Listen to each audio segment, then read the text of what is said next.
The morning Willa Peterson collapsed in the dusty main street of Beaver, Utah, clutching her swollen belly and crying out for help she did not expect to receive. Ethan Burke was riding back from checking his cattle in the northern pasture. He saw the crowd gathering but staying back, saw the woman's threadbare dress and worn boots, saw the way people whispered and turned away. In 1878, a woman alone and with child was often considered a scandal best ignored. Ethan dismounted before he could think better of it, his boots hitting the sun-baked earth with a thud that scattered the few curious onlookers still pretending to care. He was a tall man, broad-shouldered from years of ranch work, with sun-weathered skin and dark hair that needed cutting. At 27, he had built his ranch from nothing, and he had learned that most people's opinions were not worth the breath it took to argue with them.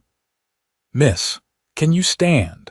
He knelt beside her, keeping his voice low and calm the way he would with a frightened horse. Willa looked up at him through eyes hazed with pain and exhaustion. She was perhaps 22 or 23, with honey-colored hair that had escaped its pins and pale skin burned pink from too much sun. "Please, I just need water. I will move along. I am sorry for the disturbance." "When did you last eat?" He could see the answer in the hollow of her cheeks, the way her dress hung loose everywhere except where the child grew. "I have been managing fine," she said, but her voice cracked on the lie. Ethan slipped his arm under her shoulders and helped her sit up properly. The crowd had dispersed entirely now, people retreating into their shops and homes, eager to distance themselves from whatever tragedy was unfolding. "My wagon is just there. I am taking you to my ranch. You need food and rest." "No." Willa tried to pull away, though she had no strength for it. "I will only burden you. I cannot ask that of anyone." "You did not ask. I am offering." Ethan kept his tone gentle but firm, and sharing burdens makes them lighter for us both. She stared at him for a long moment, searching his face for ulterior motives or cruelty. He met her gaze steadily, and whatever she saw there must have satisfied her, because she gave a small, trembling nod. Getting her into the wagon took more effort than he had anticipated. She was weak enough that her legs barely supported her, and he ended up lifting her as carefully as he could manage. She weighed far too little for a woman carrying a child. Once she was settled on the bench beside him, he drove straight to the general store and left her with a canteen of water while he went inside. The storekeeper, Martha Henderson, raised her eyebrows when she saw him loading supplies. "That the woman who was causing a scene in the street?" "That is the woman who needed help and did not get it," Ethan corrected, his jaw set. He added dried apples and a tin of crackers to his purchases, things Willa could eat immediately. Martha had the grace to look ashamed. "We did not know what to do." She would not say where she came from or where she was going. Maybe because she knew nobody would help either way. Ethan paid for his goods and carried them out without further conversation. Willa had tears streaming down her face when he returned, though she was trying to hide them. She had drunk half the canteen and was clutching it like a lifeline. "I should not have accepted. You will regret this kindness. Let me worry about my own regrets." He handed her the crackers and waited while she ate 3 of them in quick succession, her hands shaking. Only when she had eaten half the tin did he start the wagon toward his ranch. The Burke Ranch sat in a valley about 5 miles outside Beaver, nestled against red rock hills that glowed like fire in the evening sun. It was not the biggest spread in the territory, but Ethan had worked hard to make it profitable. He ran cattle and horses and kept a kitchen garden that his housekeeper Rosa managed with fierce pride. Rosa came out onto the porch when she heard the wagon, wiping her hands on her apron. She was a Mexican woman in her 50s who had worked for Ethan since he first bought the land, and she had opinions about everything. Those opinions were currently written all over her face as she took in Willa's condition. "She needs rest and food," Ethan said in Spanish, knowing Willa likely would not understand. "She is in a bad way." Rosa answered in English, probably for Willa's benefit. "The guest room is ready. Bring her inside." This time, Ethan simply carried Willa, too concerned with getting her settled to worry about propriety. Rosa led the way to a small but comfortable room on the ground floor, with windows that looked out over the garden. The bed had been freshly made with a colorful quilt, and there was a basin of water on the dresser. "I will bring soup," Rosa announced, already heading for the door. "And you will eat all of it," she added, pointing at Willa with a stern finger. Left alone with Ethan, Willa seemed to shrink into herself. "I do not understand why you are doing this. You do not know me. You do not know what I have done or where I come from." Ethan pulled the rocking chair from the corner and sat down, giving her space. "You are right. I do not know those things. You want to tell me." She was quiet for so long he thought she might refuse. Then, in a voice barely above a whisper, she said, "My husband died 4 months ago. Cholera. We were traveling to California to start fresh, but he got sick in Kansas. By the time it was over, I had nothing left. I sold everything to bury him properly and pay our debts. I have been walking and working where I could ever since. I am sorry." The words felt inadequate, but they were genuine. Everyone is sorry, but sorry does not feed you or give you shelter. She looked down at her hands, twisted in her lap. "I thought I could make it to California before the baby came, but I have been so tired. When I woke up this morning in that alley, I could barely move. I just wanted water. I did not mean to make a spectacle." "You did not make a spectacle. You needed help, and this town should be ashamed that I was the only one who offered it." Ethan leaned forward, his elbows on his knees.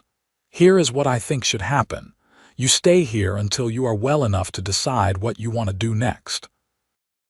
You rest, you eat, you take care of yourself and that baby. When you are strong again, if you want to go to California, I will help you get there. If you want to stay, we will figure that out too.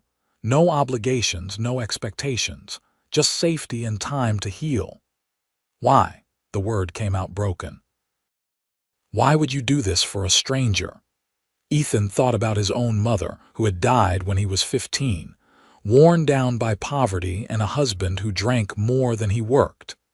He thought about all the times she had needed help and been too proud to ask, or had asked and been refused. "Because someone should have helped her, and nobody did. I will not make that mistake with you." Willa started crying in earnest then, deep sobs that shook her whole body. Ethan stayed in the chair, letting her weep, understanding that these were tears that had been building for months. When Rosa returned with soup and bread, she shooed him out and took over the care with brisk efficiency. Over the following weeks, Willa slowly regained her strength. She slept for nearly 2 days straight at first, waking only to eat the meals Rosa brought and then falling back into exhausted sleep. When she finally emerged, she was still too thin and her eyes still carried shadows, but there was more life in her face. She insisted on helping around the house despite Rosa's protests. "I cannot just lie about eating your food and using your space," Willa argued. "Let me do something to earn my keep." Rosa looked to Ethan, who shrugged. "Light work only, nothing that will tire you." So Willa began helping with mending and food preparation, tasks she could do sitting down. She had clever fingers and an eye for detail, and she repaired Ethan's torn shirts better than they had been when new. In the evenings, she would sit on the porch in the rocking chair, her hands on her belly, watching the sun set over the red hills. Ethan found himself drawn to those evening conversations. He would finish his work and join her on the porch, and they would talk about small things at first. The weather, the cattle, The way the light changed as summer shifted toward fall, gradually the conversations deepened. "I was 17 when I married Thomas," Willa said one evening, her voice soft with memory. "He was kind and ambitious, and I thought we would have such a grand adventure together. We were going to build an empire in California, or at least that is what he always said. He worked so hard, maybe too hard. He never stopped long enough to rest properly. You loved him. It was not a question." "I did. Not the wild, passionate love from novels, but something steady and warm. He was my friend." She paused, her expression distant. "I think he would have wanted me to be safe. He would have liked you for helping me. What will you call the baby?" Ethan asked, changing the subject when he saw tears gathering in her eyes. "I do not know yet. It feels wrong to choose without knowing if it is a boy or girl. My mother said you should not name a child until you look in their eyes and see who they are meant to be." She smiled faintly. "I hope they have Thomas's determination, but maybe a bit more sense about when to rest." As autumn painted the valley in gold and crimson, Willa bloomed. She had gained weight and color, and though her belly was large and cumbersome, she moved with more ease than when she had first arrived. She also laughed more, a sound that Ethan found himself working to provoke. She had a quick wit when she felt safe enough to use it, and she could match him in verbal sparring. "You know that cow of yours is plotting something," she said one afternoon, watching from the fence as Ethan worked with a particularly stubborn heifer. "She has that look in her eye." "She is just spirited," Ethan replied, dodging as the heifer kicked out. "Spirited is what you call children who talk back. That cow wants to murder you." The heifer chose that moment to charge, and Ethan had to vault the fence to avoid being run down. Willa was laughing so hard she had to sit down, and he could not help but join in, even as he brushed dust from his clothes. "I stand corrected," he said, grinning. "She definitely wants to murder me." It was in these moments that Ethan realized his feelings had shifted from simple compassion to something deeper and more complicated. He looked forward to seeing Willa each morning. He found excuses to be near her during the day. At night, lying in his own bed, he thought about her smile, her laugh, the way she hummed while she sewed. But she was a widow, pregnant with another man's child and still healing from loss. He had no right to these feelings, so he tried to keep them locked away. Willa, for her part, was fighting her own battle. She had noticed the way Ethan looked at her when he thought she was not paying attention. She saw the gentleness in his hands when he helped her up from a chair or steadied her on uneven ground. She felt the warmth of his presence like sunlight, and it terrified her. She had no business falling for another man, not when she still wore black for Thomas, not when she was carrying his child. It felt like a betrayal of everything she and Thomas had built together. Yet she could not deny the way her heart lifted when Ethan smiled, or how safe she felt in his presence. One evening in late October, she found the courage to address it.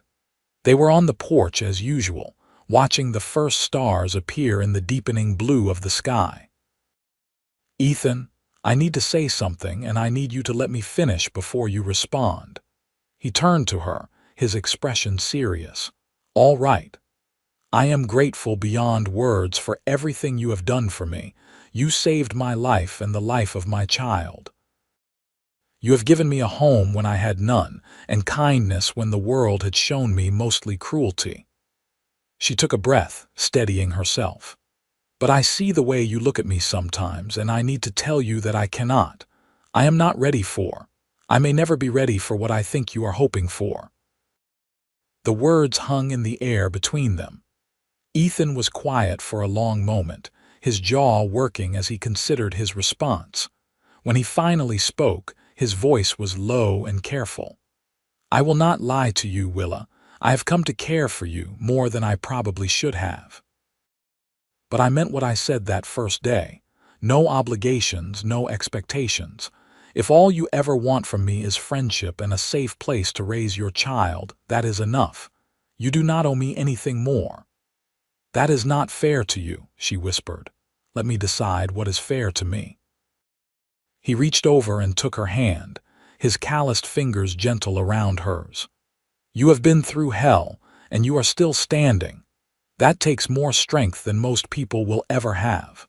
Whatever you need, whether it is space or time or just someone to sit with you on the porch, I am here." "Nothing has to change."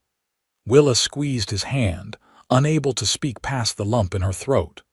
They sat like that until the sky went fully dark, hands linked, neither quite ready to let go.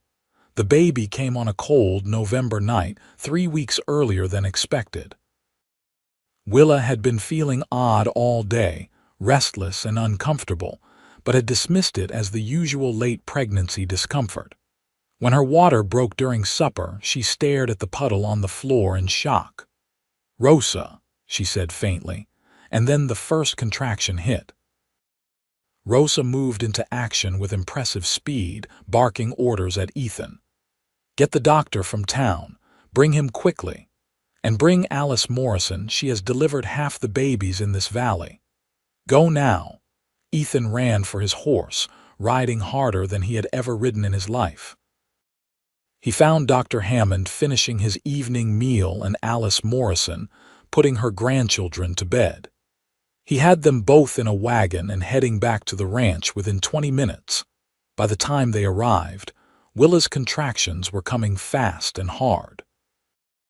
Ethan could hear her cries from outside the house, and each one felt like a knife to his chest. He wanted to be with her, but Rosa firmly barred the door to the bedroom. "This is women's work," she said. "You will only be in the way. Go pace somewhere else." So Ethan paced the porch, then the yard, then the barn. He checked on the horses 3 times even though they were fine. He reorganized the tack room. He did anything to keep his hands busy and his mind from dwelling on all the things that could go wrong. It was past midnight when he heard the sound he had been waiting for, a thin, angry wail that cut through the night. He was running for the house before he realized he was moving. Dr. Hammond met him at the door, his sleeves still rolled up. "You have a healthy baby girl, Mr. Burke. The mother did well, all things considered. She is tired but strong. Can I see her? Give Alice a few more minutes to finish cleaning up, then yes." Those few minutes felt like hours. When Alice finally opened the door and nodded him in, Ethan stepped into the room like a man approaching an altar. Willa was propped up on pillows, her hair damp with sweat and her face pale with exhaustion. But she was smiling, a radiant, wondering smile that transformed her entire face. In her arms, wrapped in one of Rosa's soft blankets, was the smallest human being Ethan had ever seen. "Come meet her," Willa said softly. Ethan approached slowly, almost afraid to breathe. The baby had a shock of dark hair and a tiny, scrunched face that was red from crying. As he watched, she yawned, revealing pink gums, and one miniature hand escaped the blanket to wave in the air. "She is perfect," he said, his voice rough with emotion. "I am going to call her Charlotte. Charlotte Ann, after my mother and Thomas's mother." Willa looked up at him, her eyes shining. "Would you like to hold her?" Ethan had held calves and foals and puppies, but a human baby was entirely different. He took Charlotte with exaggerated care, terrified he might break her. She weighed almost nothing, just a warm, breathing bundle of possibility. When she opened her eyes and seemed to look directly at him, something in his chest cracked open. "Hello, Charlotte," he whispered. "Welcome to the world." Over the following months, Ethan watched Willa transform into a mother. She was devoted to Charlotte with a fierce intensity, nursing her and rocking her and singing soft lullabies in the deep of night. Ethan often woke to hear Willa's voice drifting through the house, sweet and low, and he would lie in his bed listening, feeling like an intruder on something sacred. But Willa included him in Charlotte's life in ways he had not expected. She asked him to hold the baby while she ate. She showed him how to support Charlotte's head properly. When Charlotte smiled for the first time, a gummy, toothless grin, Willa called for Ethan to come see. "Look, she smiled at me." Willa was laughing with pure joy. "Do it again, sweet girl. Show Ethan your smile." Charlotte obliged, and Ethan felt that same crack in his chest widen a little more. As winter settled over the valley, they fell into new rhythms. Willa still helped Rosa where she could, though now with Charlotte strapped to her chest in a sling Rosa had sewn. Ethan found himself rearranging his work so he could be near the house more often, close enough to hear if Willa needed anything. One snowy evening in January, when Charlotte was 2 months old, Willa asked Ethan to sit with her while the baby slept. They had moved the rocking chair near the fireplace in the main room, and Willa had wrapped herself in a thick shawl against the cold. "I have been thinking about the future," she said without preamble. "Charlotte will not be an infant forever. Soon she will be walking and talking and getting into everything. I need to think about what kind of life I can provide for her." Ethan felt his stomach clench. "Are you thinking of leaving?" "I do not know what I am thinking. That is the problem." She stared into the fire, her profile outlined in gold. "I came here expecting to stay a few weeks at most. It has been nearly 5 months. You have been so generous, but I cannot live on your charity forever." "It is not charity, Willa. This is your home for as long as you want it to be." "But why?" She turned to face him, her expression intense. "Why do you want a widow and a baby in your house? You should be looking for a wife of your own, building your own family. Instead, you are stuck with us." "I am not stuck with you." Ethan moved to kneel in front of her chair, taking her hands in his. "Willa, I told you months ago that I have feelings for you. Those feelings have not changed. If anything, they have grown stronger. But I also told you I would not push, and I meant that. If you see me as only a friend, I can accept that. But do not leave because you think you are a burden. You and Charlotte, you make this house feel like a home in a way it never did before." Willa's eyes were bright with unshed tears. "I am so confused, Ethan. Part of me wants to stay here forever, to build a life with you, to let Charlotte grow up calling you father. But another part of me feels so guilty for even thinking such things. Thomas has been gone less than a year. What kind of woman does that make me?" "A woman who survived," Ethan said firmly. "A woman who kept going when most would have given up. Thomas is gone, and that is a tragedy, but you are still here. You are still living. That is not something to feel guilty about." "I think I am falling in love with you," she whispered, "and it terrifies me." Ethan felt his heart stutter in his chest. "Why does it terrify you?" "Because I already lost one person I loved. What if I lose you too? What if I let myself love you and something happens? I do not think I could survive that again." "You cannot live your life afraid of loss, Willa." "Yes, something might happen to me. A horse might throw me, or I might get sick, or any of 100 other things. But I could say the same about you, and it would not make me want you any less. Love is always a risk. The question is whether the risk is worth it." She pulled her hands free and cupped his face, her thumbs brushing over his cheekbones. "I am a coward. I need more time." "Then take all the time you need." He turned his head to kiss her palm. "I am not going anywhere." Spring came slowly to the valley, the snow melting in patches to reveal muddy ground and the first brave shoots of green. Charlotte was sitting up on her own now, a chubby, happy baby who loved to grab at everything within reach. She had developed a particular fondness for Ethan's hair, which she would yank with surprising strength whenever he held her. "She is going to make you bald before you are 30, Willa teased, watching Charlotte fist her hands in Ethan's dark hair and pull. "It will be worth it," Ethan replied, gently extracting himself from the baby's grip only to have her immediately grab on again. "Rosa, watching from the kitchen doorway, shook her head with a knowing smile. She had seen the way things were developing between Ethan and Willa, and she approved. In her opinion, they had both been dancing around their feelings long enough. One warm April afternoon, Rosa took matters into her own hands. "I am taking Charlotte to town with me," she announced. "There is a new fabric in at the general store, and I want the baby to see the other children at the church. You two have the afternoon to yourselves." Before either Ethan or Willa could protest, Rosa had Charlotte bundled into the wagon and was heading down the road, leaving them standing in the yard looking at each other. "I think we have been manipulated," Willa said, trying not to smile. "I think you are right." Ethan offered his arm. "Since we have been given the afternoon, would you like to take a walk? There is something I want to show you." They walked up into the hills behind the ranch, following a narrow path that wound between red rocks and scrubby juniper. Ethan led her to a small plateau that overlooked the entire valley. From here, you could see the ranch house and barns, the green strip of the river, and beyond that, the town of Beaver and the mountains rising in the distance.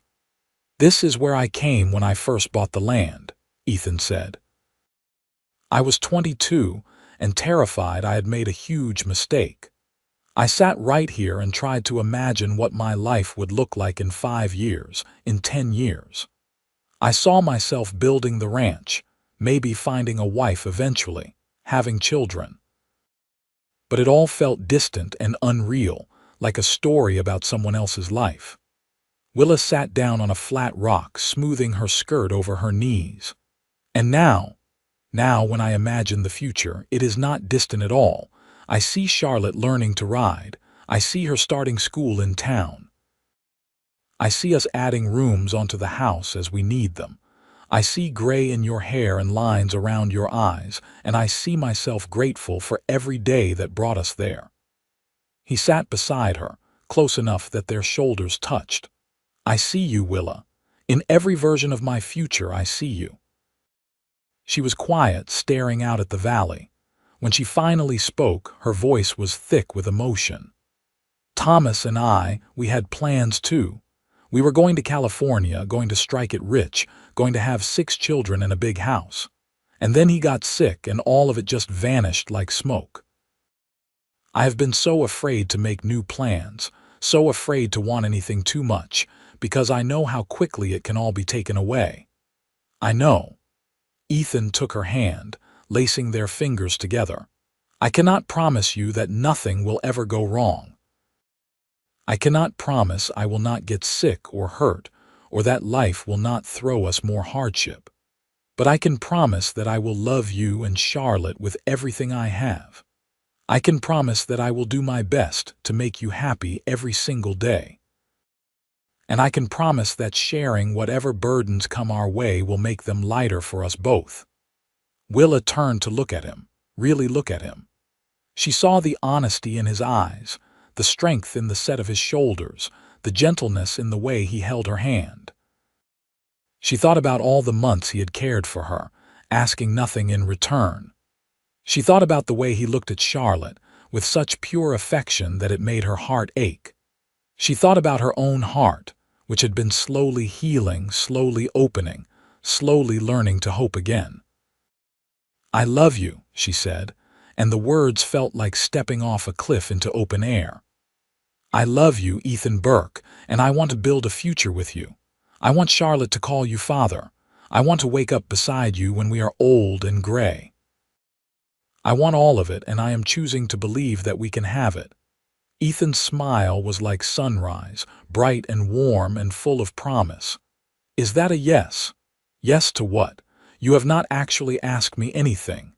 He laughed and got to his feet, then dropped to one knee in front of her.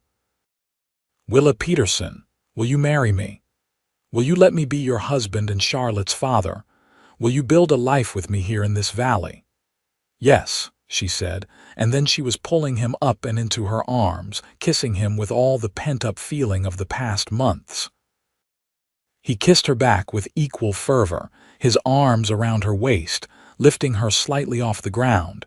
When they finally broke apart, both breathless and grinning, Willa said, "Rosa is going to be insufferable about this. You know she planned this whole afternoon. She deserves to gloat." She was right. Ethan kissed her again, softer this time. "When should we get married? Do you want a big wedding or something small?" "Small," Willa said immediately. "Just us and the people we care about. I do not need anything fancy. Then we will make it simple and perfect, just like you." They were married 3 weeks later in the front room of the ranch house, with Dr. Hammond officiating and Rosa and Alice Morrison as witnesses. Charlotte, dressed in a white gown Rosa had sewn special for the occasion, babbled happily throughout the ceremony. When Ethan kissed his bride, the baby clapped her hands, making everyone laugh. The celebration was modest but joyful. Rosa had prepared a feast, and several neighbors from nearby ranches came to wish them well. As the sun set, Ethan and Willa stood on the porch watching their guests depart, Charlotte drowsy in Willa's arms. "Happy?" Ethan asked, his arm around Willa's waist. "Happier than I have been in a very long time," she replied, leaning into him. That night, after Charlotte was asleep in her cradle, Ethan and Willa came together as husband and wife. There was nervousness and tenderness, laughter at awkward moments and sighs of pleasure at others. Afterward, lying tangled in the sheets, Willa traced idle patterns on Ethan's chest. "Thank you for being patient with me," she said. "I know I made you wait a long time. You were worth waiting for." He kissed the top of her head. "You will always be worth it." Their first year of marriage was not without challenges.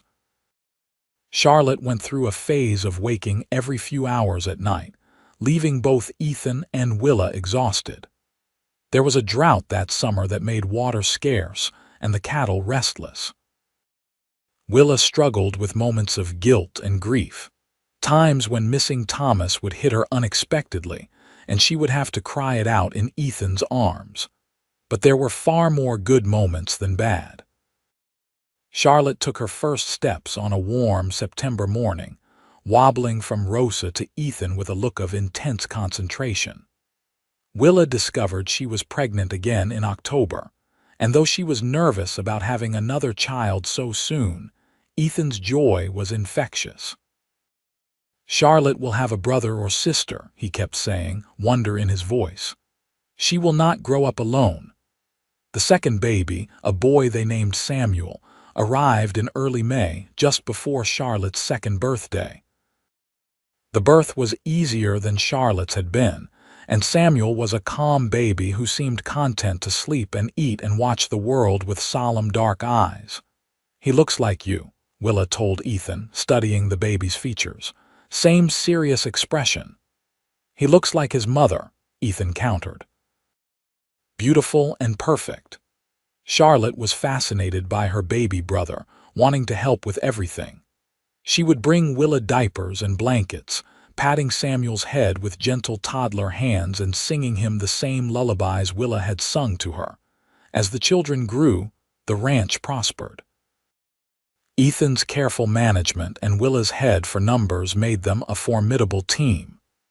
They expanded the cattle operation and started breeding horses, which Ethan had always wanted to do.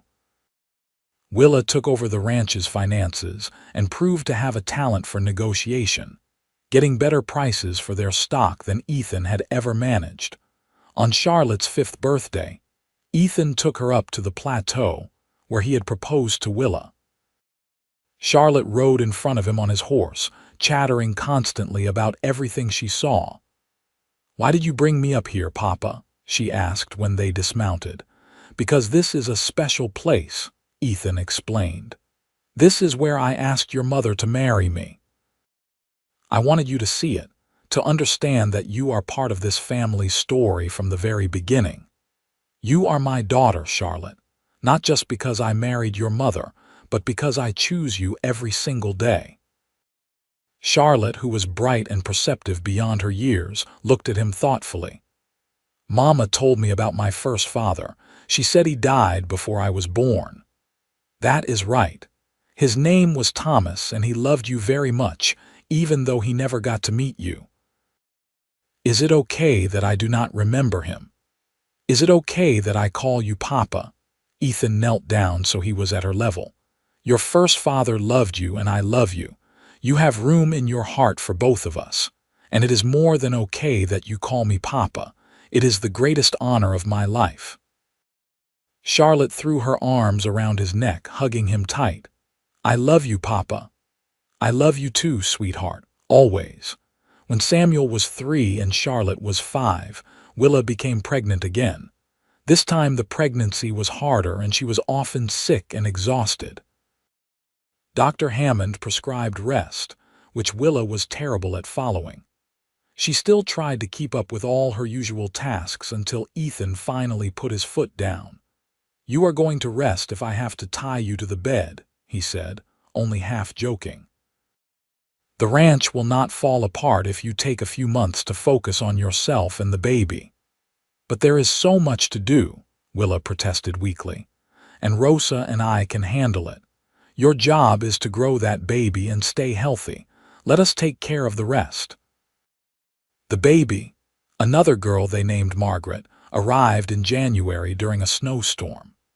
She had Willa's honey-colored hair and Ethan's strong jaw, and she came into the world screaming her displeasure at the cold. Charlotte and Samuel were allowed to meet their sister the next morning, both wide-eyed with wonder at the tiny red-faced bundle. She is so small, Samuel whispered, touching one of Margaret's hands with a careful finger. You were that small once, Willa told him, and Charlotte before you. I will teach her everything, Charlotte declared with the confidence of a 5-year-old. How to ride horses and climb trees and read books. That sounds perfect, Ethan said, lifting Charlotte so she could see the baby better. She will be lucky to have you as a big sister. The years flowed past like water, each one bringing its own joys and sorrows. Rosa passed away peacefully in her sleep when Margaret was 2, and they buried her on the ranch she had loved, overlooking the valley. They hired a younger housekeeper named Sarah, but none of them ever quite stopped missing Rosa's firm hand and knowing smiles. Charlotte grew into a skilled rider and a voracious reader, often found in the barn with a book in one hand and a brush for the horses in the other. Samuel was quieter but equally determined, showing a talent for working with wood and building things. Margaret was wild and fearless, keeping Ethan and Willa constantly on their toes as she climbed too high and rode too fast and asked too many questions. When Charlotte was 15, a young man from town started paying attention to her. Willa noticed before Ethan did, and she watched her daughter's budding romance with mixed feelings of joy and anxiety. She is too young, Ethan said when Willa mentioned it. She is 15, same age I was when I first noticed boys, Willa replied. We do not have to marry her off tomorrow, but we should probably acknowledge that she is growing up. Ethan looked stricken. Can she not stay 10 forever? 10 was a good age. Willa laughed and kissed his cheek. No, she cannot stay 10. But she is smart and we have raised her well. She will be fine. As it turned out, Charlotte's young man moved away the following year, and she decided she would rather focus on learning to manage the ranch than on romance. There is time for all that later, she told her parents. Right now I want to learn everything you can teach me about running this place. Ethan could not have been more proud. Samuel, at 13, announced he wanted to become a carpenter. I like working with my hands, but I do not think ranching is for me, he said nervously. Is that okay? Of course it is okay, Willa assured him. You should do what makes you happy. We will support you no matter what. They apprenticed him to a master carpenter in Beaver, and he would come home on weekends full of stories about the projects he was working on. Watching him find his passion was a joy, even if it meant he would not take over the ranch. Margaret, at 11, was still convinced she could do anything her older siblings could do, only better. She could outride most of the ranch hands and had a way with horses that bordered on magical. She was also stubborn as a mule, a trait she had clearly inherited from both parents. One evening, when the children were all busy with their own activities, Ethan and Willa took a walk up to their plateau. It had become a tradition over the years, this walk to the place where their life together had truly begun. "Do you ever regret it?" Ethan asked, looking out over the valley as the sun painted everything gold. "Marrying me, staying here instead of going to California?" "Never," Willa said without hesitation. "Not once, not even for a moment. You gave me a life I never could have imagined, Ethan. You gave me love and safety and a family. How could I ever regret that? I just want to make sure you are happy." "I am happy. I am so happy it scares me sometimes." She took his hand, her fingers still fitting perfectly with his after all these years. "Do you remember what you said to me that first day? That sharing burdens makes them lighter for us both." "I remember." "You were right. Every burden we have faced together, and that has made all the difference. The drought, Rosa's death, the hard years and the good years, all of it has been lighter because we carried it together." She turned to face him fully. "I love you more now than I did the day we married, and I loved you terribly even then." Ethan pulled her close, resting his chin on top of her head. "I love you too. You and those children of ours are the best thing that ever happened to me."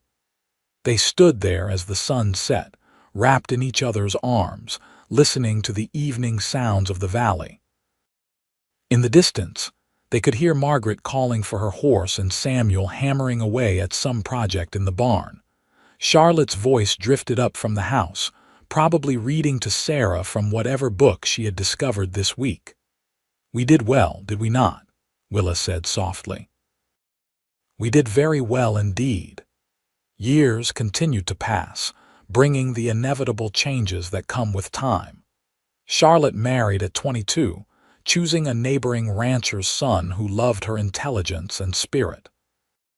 She and her husband, James, built a house on the edge of the Burke property, and Charlotte continued to work closely with Ethan in managing the ranch.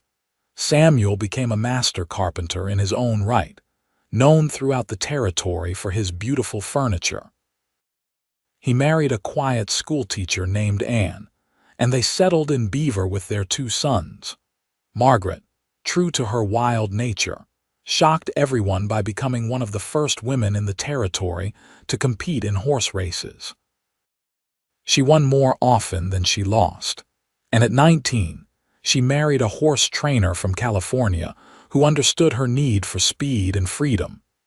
Ethan and Willa watched their children build their own lives with pride and, occasionally, terror at the chances they took. But they had raised them to be strong and independent, and they had to trust in that even when it was hard. On their 25th wedding anniversary, Charlotte organized a celebration at the ranch. All of their children and grandchildren gathered, filling the house with noise and laughter. Samuel had built a beautiful new table for the occasion, large enough to seat everyone. Margaret brought a champion mare as a gift for her parents to breed. Charlotte simply hugged them both and said, "Thank you for showing us what love looks like." That night, after everyone had gone home or to bed, Ethan and Willa sat on the porch as they had done countless times before. Willa's hair was streaked with silver now, and Ethan's face showed the lines of a life lived outdoors. But when they looked at each other, they still saw the people they had been that first day, when a broken woman had collapsed in the street and a rancher had stopped to help. 25 years, Willa mused. Sometimes it feels like yesterday, and sometimes it feels like we have always been together. "Any regrets?" Ethan asked, though he knew the answer.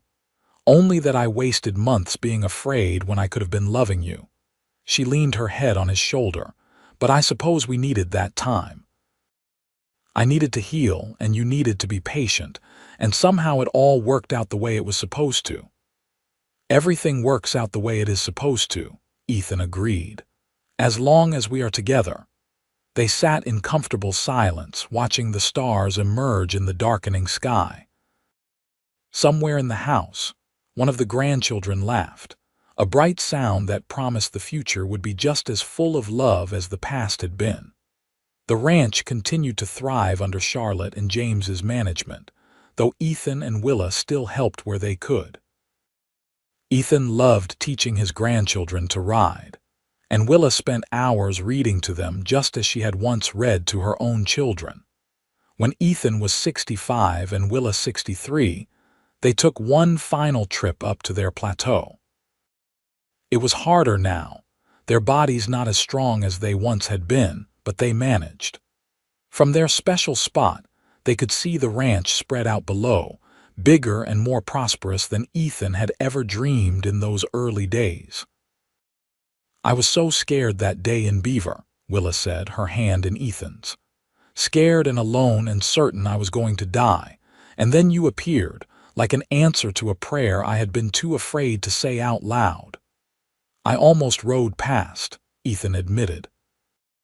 "I almost decided it was not my problem, that someone else would help. Thank God I did not."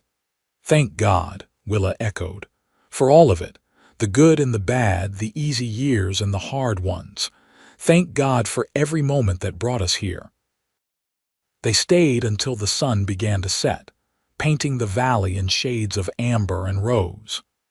Then, supporting each other, they made their way back down to the ranch, to the home they had built together, to the family that surrounded them with love. Ethan Burke and Willa Peterson Burke lived to see their grandchildren grow and have children of their own. They celebrated 50 years of marriage surrounded by 4 generations of the family they had created together.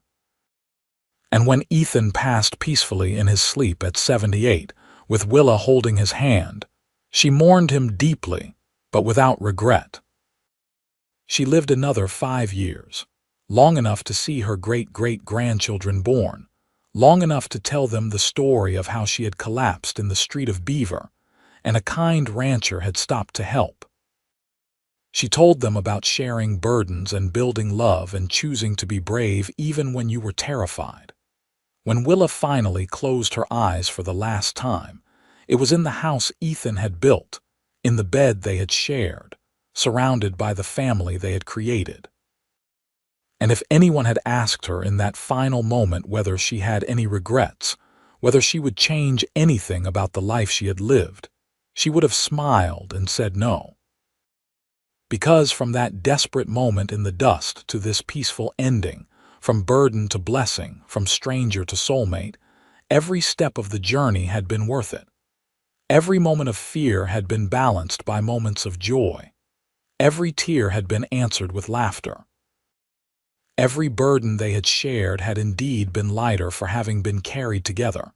And in the end, that was all that mattered. Not the struggles or the pain, but the love that had grown from them. Not the beginnings, however desperate, but the life they had built from those broken pieces. Not the individual burdens, but the beautiful truth that had sustained them through everything. That love shared is love multiplied, and burdens shared truly are lighter for them both. The Burke Ranch continued to thrive for generations, passed down through Charlotte's line. And in the family Bible that sat on the mantel, under Ethan and Willa's names, someone had written in careful script, "Here began a love that changed everything." It was the truest thing ever written,